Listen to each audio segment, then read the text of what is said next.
Alright, so we finally got to learn about Yami's backstory. The leaks are completely out.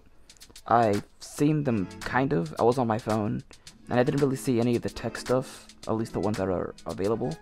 So this is going to be a bit weird for me.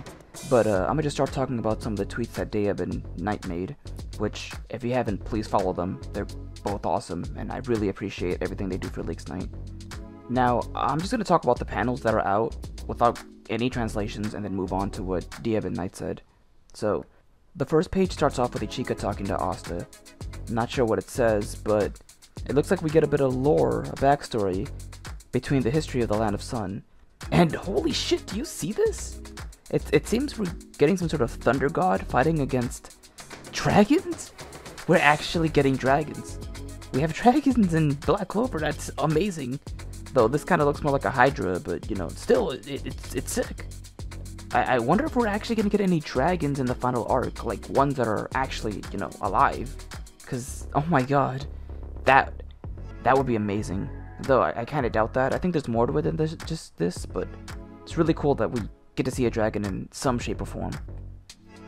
Then moving forward, it looks like, yeah, from what I understand, Yami's training with his dad, and it seems that he's some sort of alcoholic and very abusive towards him and Ichika. Especially Ichika, she looks really frightened and scared. I mean, look at this, like in the next page, he's giving her like a glare, and he's ready to hit her with his training sword. But, you know, thankfully Yami blocks the attack. And it seems like his dad's laughing about it, and Yami and Ichika leave the scene as their father continued to drink.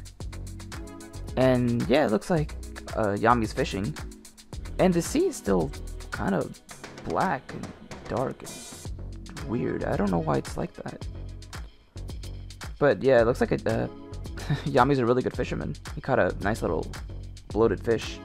And here we have Ryu. He shows up. He's all casual and friendly towards Yami and Ichika. Ah, look at Ichika blush. She's adorable. And Yami seems happy to see him, I think. Not sure what he says here exactly. And we pan back to Asta and Ichika in the present, with Ichika looking really upset. And yeah, this panel right here, holy shit. Dude, I really love this whole page where it just shows Yami in front of the corpse of his dead clan. Then he looks back and he gives a glare. Then Asta, back in the present, looks really disturbed to hear all of this. And then Ichika just continues to get angrier. And Asta, I'm going to take a wild guess that he's not really believing any of this, or he thinks it's unlikely, or maybe he just thinks that Yami's a different person now. But he clearly still has faith in his captain. And oh my god, I didn't see this panel. It was like Ichika's... Yeah, they're both essentially getting really angry with each other. And Ichika brings out her scroll. And... okay. This looks sick. What is that form? Oh my god. It looks like she has her own devil union, just without a devil. She's using her dark magic to cloak herself in... It kind of looks like samurai armor. Yeah, she's using dark magic to make what looks like, I'm gonna call, a dark magic based samurai armor for herself. It looks really sick. And she's gonna fight Asta, or I guess spar, quote, against him. Yo, man, Asta's not having a good day, man. I don't think he's gonna do so well here. And that's how the chapter ends. This is a lot to take in, but it seems like we didn't really get the whole backstory. We see the whole page with Yami, you know, taking down his family. And, you know, now that I looked at the page again, above, looks like someone's holding Ichika. And I can't tell if she's hurt or not. I think she is. And someone's holding her, which I'm gonna guess is Ryu. So, we didn't really get the entire backstory, which should make people happy, I guess. This is just part of it. We're definitely missing more to it than that. And my guess is, when Asta reunites with Yami, he'll probably give his side of the story. But I know I put that on Twitter, and Buzzard told me that, or, you know, Ryu could be the one to fill the gaps. I mean, of course, you know, Ryu could do the same thing, or both. But yeah, I feel like we definitely need to hear Yami's side of the story, because there's definitely a lot more to it than we know. Alright, let me read some of the text leaks. From Night Baron. The Yami clan is descended from a group of assassins known as Kijin and distinguish themselves on the battlefield. Okay, interesting.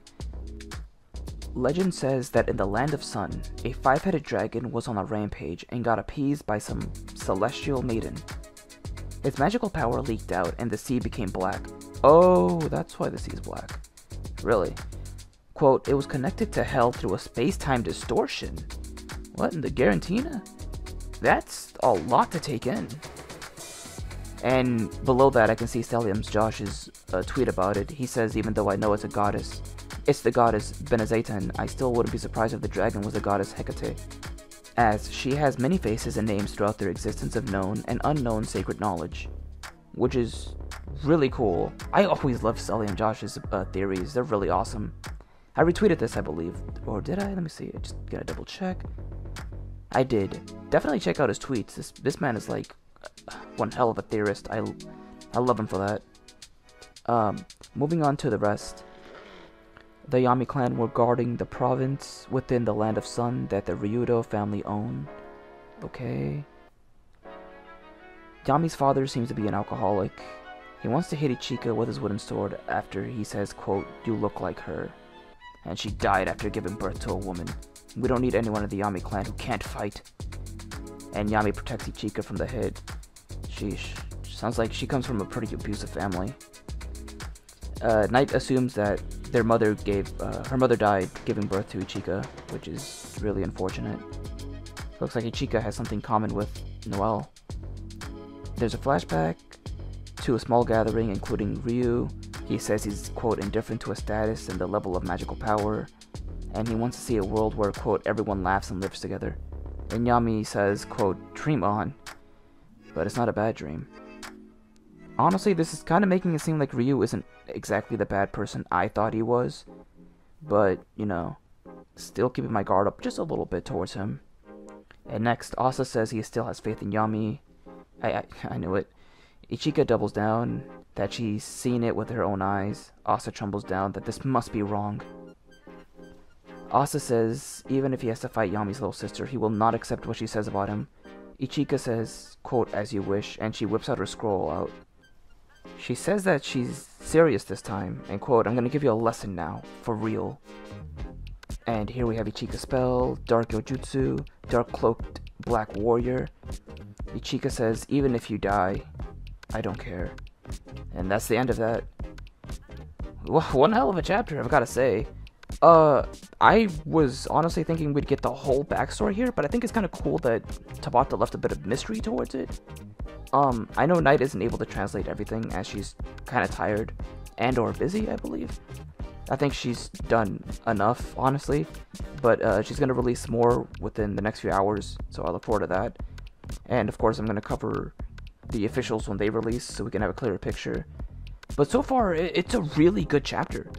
Like, I'm guessing, so as far as we know, because we don't know the whole story yet, but it seems like Yami's clan is just really abusive and kind of messed up towards anybody who doesn't reach their standards of being strong and being powerful. I mean, look at Ichika, she's getting treated like a rag doll. She's probably actually been hurt by her own father multiple times. It's just one of the times where Yami managed to protect her, which is extremely messed up. Yami probably doesn't like how the clan handles everything, and he decided to, you know, end them for good. The only question is, like, damn, he was pretty young when this all happened. The fact that he managed to take out, you know, his entire family on his own is very impressive. Though I don't know if he did all that by himself or not. I mean, from what it looks like, maybe? Because we have that injured person, who I'm going to assume is Ryu. But we definitely need a lot more context to this. And just the glare that Yami gives to Ichika when she's looking towards him, like, shit, I'd be terrified. But even then, Ichika doesn't even have a clear idea of everything. And it's kind of weird that she's even acting so hostile towards Yami, considering how abused she was by her own father, maybe the entire clan. So something isn't adding up. I I don't know, man. I'm loving that the Tabata is really having us think about this. And I'm going to assume the next chapter is going to proceed with Asa's training with Ichika. But yeah, like I said, solid chapter. The wait was definitely worth it. And it seems like we gotta wait even longer to understand more of the context. But yeah, really cool stuff.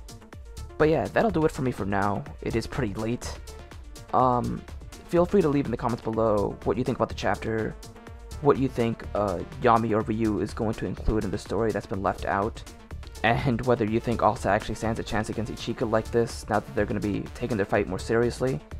Feel free to leave all your theories and ideas below. But yeah, I'm done for tonight. Here's looking forward to the officials and TCB's translations. Peace out, everyone.